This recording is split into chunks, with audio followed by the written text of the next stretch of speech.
केवल सत्य ही इस संसार का सार है। शांति और आत्मनियंत्रण ही अहिंसा है। हर एक प्राणी का सम्मान करना ही अहिंसा कहलाती है। मन, वाणी और शरीर से संपूर्ण संयम में रहने का सार ही ब्रह्मचर्य है। जो भय का विचार करता है वह खुद को अकेला और असहाय पाता है। बाहरी त्याग अर्थहीन है यदि आत्मा आंतरिक बंधनों से जकड़ी रहती है। सत्य के प्रकाश से प्रबुद्ध होकर बुद्धिमान व्यक्ति मृत्यु से ऊपर उठ जाता है।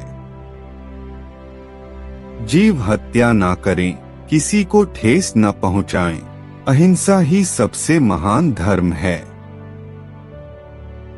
हर एक आत्मा स्वयं में सर्वज्ञ और आनंदमय है। आनंद बाहर से नहीं आता है। स्वयं पर विजय प्राप्त करना लाखों करोड़ों दुश्मनों पर विजय पाने से बेहतर है। केवल वह व्यक्ति जो भय को पार कर चुका है समता का अनुभव कर सकता है। इस दुनिया में हर एक प्राणी स्वतंत्र है, कोई भी किसी और पर निर्भर नहीं करता है। अहिंसा ही सबसे बड़ा धर्म होता है जो सभी जीवों के कल्याण की कामना करता है।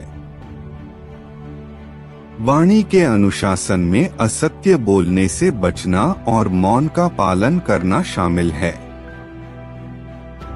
जीतने पर कभी भी गर्व नहीं करना चाहिए और ना ही कभी हारने पर दुख करना चाहिए। आपको किसी की चुगली नहीं करनी चाहिए और ना ही आपको छलकपट में लिप्त होना चाहिए। हर एक जीवित जीवधारी के प्रति दया भाव रखो, क्योंकि नफरत और घृणा करने से विनाश होता है। अगर आपके मन के अंदर किसी एक के लिए भी बैर है तो मंदिर जाना आपके लिए सिर्फ एक सैर है। किसी भी जीवित प्राणी को मारना नहीं चाहिए और ना ही उस पर शासन करने का प्रयत्न करना चाहिए। सुखी जीवन जीने के लिए दो बातों को हमेशा याद रखना चाहिए, पहली अपनी मृत्यु और दूसरा भगवान। कर्म के पास ना कोई कागज है और ना ही कोई किताब है, फिर भी उसके पास सारे जगत का हिसाब है। जिस प्रकार हर कोई जलती हुई अग्नि से दूर रहता है, उसी प्रकार बुराइयां एक प्रबुद्ध मनुष्य से दूर रहती हैं। एक सच्चा मनुष्य माँ के समान विश्वसनीय, गुरु की तरह सम्माननीय और ज्ञानी व्यक्ति की तरह प्रिय होता है। जिस प्रकार धागे से बंधी सुई खो जाने से सुरक्षित है, उसी प्रकार स्वाध्ययन में लगा व्यक्ति खो नहीं सकता है। इंसान खुद अपने दोष के कारण ही दुखी रहते हैं। अगर वो चाहें तो अपनी गलती सुधार कर खुश रह सकते हैं।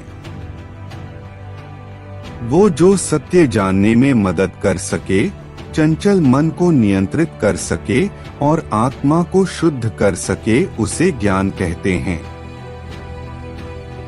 केवल वही विज्ञान महान और सभी विज्ञानों में श्रेष्ठ है, जिसका अध्ययन मनुष्य को सभी प्रकार के दुखों से मुक्त कर देता है। जैसे एक कछुआ अपने पैर शरीर के अंदर वापस ले लेता है, उसी तरह एक वीर अपना मन सभी पापों से हटा स्वयं में लगा लेता है। किसी आत्मा की सबसे बड़ी गलती अपने असली रूप को ना पहचानना है और यह सिर्फ खुद को जानकर ही सही की जा सकती है। सभी जीवों की आत्मा केवल अकेले ही आती है और अकेले ही चली जाती है। उसका न कोई साथ देता है और न ही उसका कोई दोस्त बनता है। किसी भी व्यक्ति के अस्तित्व को मिटाने की अपेक्षा उसे शांति से जीने दो और खुद भी शांति से जीने की कोशिश करो, तभी आपका कल्याण होगा। जिस तरह से आग को ईंधन से नहीं बुझाया जा सकता है, उसी तरह कोई भी जीवित प्राणी तीनों लोकों की सारी धन दौलत से संतुष्ट नहीं हो सकता है। जन्म का मृत्यु के द्वारा, नौजवानी का बुढ़ापे के द्वारा और भाग्य का दुर्भाग्य के द्वारा स्वागत किया जाता है। इस तरह इस दुनिया में सब कुछ क्षणिक है। अगर आप लोग मुझसे नहीं डर रहे हो तो कोई बात नहीं, लेकिन आपको अपने कर्मों से जरूर डरना चाहिए, क्योंकि कर्मों ने तो मुझे भी नहीं छोड़ा है। आपको तब तक नहीं बोलना चाहिए जब तक कि आपको बोलने के लिए कहा न जाए, क्योंकि तुम्हें दूसरों की बातचीत में व्यवधान नहीं डालना चाहिए। अगर हमने कभी किसी के लिए अच्छा काम किया है तो उसे भूल जाना चाहिए, और अगर कभी किसी ने हमारा बुरा किया है तो हमें उसे भी भूल जाना चाहिए। आपकी आत्मा से अलग कोई भी आपका दुश्मन नहीं है।